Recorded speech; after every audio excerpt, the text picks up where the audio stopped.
कौन था मेघनाद जिसका वध भगवान राम भी नहीं कर सकते थे? ऐसी क्या शक्ति थी उसके पास?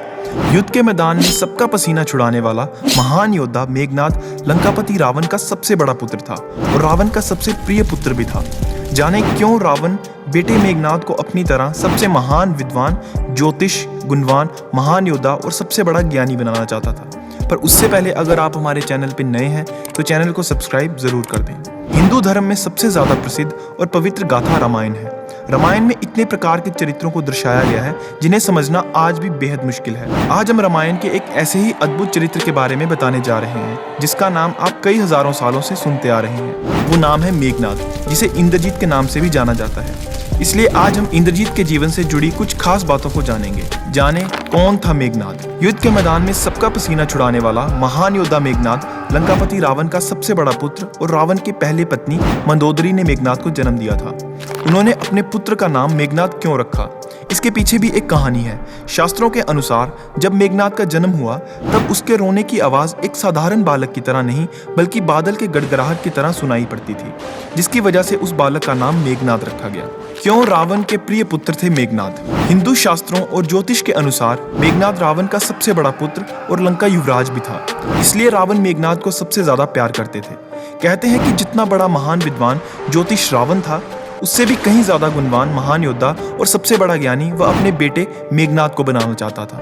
इतना ही नहीं, अपने पुत्र को सबसे ज्यादा ताकतवर और अजर अमर बनाने की कामना को लेकर त्रिलोक विजेता रावण ने सभी देवताओं को अपने पुत्र के जन्म के समय एक स्थान अर्थात 11वें घर में विराजमान रहने के लिए कहा था। मेघनाद के जन्म के वक्त रावण को पुत्र से इतना लगाव हो गया था कि उन्होंने ग्रहों की चाल तक बदलने की कोशिश कर डाली, लेकिन भगवान शनिदेव ने रावण की आज्ञा का उल्लंघन करते हुए सारे ग्रहों से अलग 12वें घर में जाकर बैठ गए ताकि रावण का पुत्र मेघनाद अजर अमर की उपाधि प्राप्त ना कर सके। कैसे मिला मेघनाद को ब्रह्मा का वरदान? हिंदू धर्म की पौराणिक कथाओं के अनुसार स्वर्ग पर अपना अधिकार जमाने के बाद लंकापति रावण ने देवताओं पर आक्रमण कर दिया था। इस युद्ध में मेघनाद ने भी हिस्सा लिया था। इस दौरान लंकापति पर इंद्र ने हमला करना चाहा तो मेघनाद ने पिता को बचाने के लिए आगे आ गया। मेघनाद ने उसी क्षण इंद्र और इंद्र के वाहन ऐरावत पर हमला कर दिया और उसने सभी देवताओं के साथ इंद्र को भी हरा दिया, जिसके बाद उसे इंद्रजीत के नाम से जाना जाने लगा। युद्ध के समाप्त होने के बाद मेघनाद स्वर्ग से निकलने लगा तो उसने इंद्र को अपने साथ ले लिया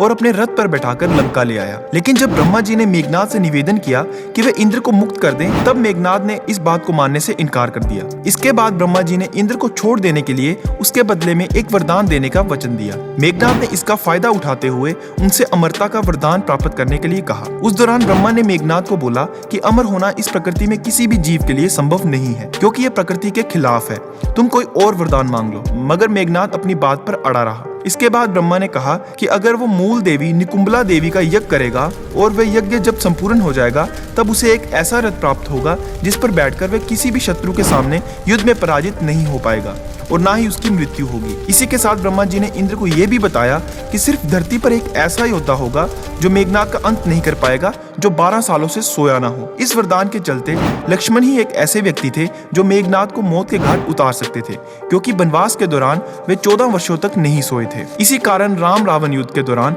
युद्ध क्षेत्र में लक्ष्मण के हाथों ही मेघनाद का अंत हुआ था। धरती पर मेघनाद था सबसे शक्तिशाली। कहते हैं कि इंद्रजीत के बल की जितनी तारीफ की जाए उतनी ही कम है, क्योंकि वो अकेला ऐसा योद्धा था जिसने एक ही दिन में 7 करोड़ वानरों को मौत के घाट उतार दिया था। और लंका में वह अकेला ऐसा योद्धा था जो पूरी वानर सेना को अपनी गर्जना से बिखेर सकता था, मगर घमंड की वजह से मौत के घाट उतार दिया गया, क्योंकि बुराई चाहे जितनी भी बड़ी हो, अच्छाई के सामने हार माननी ही पड़ती है। आशा करता हूँ आपको आज की वीडियो अच्छी लगी हो। अगर वीडियो अच्छी लगी हो तो इस वीडियो को लाइक जरूर कर दें। धन्यवाद।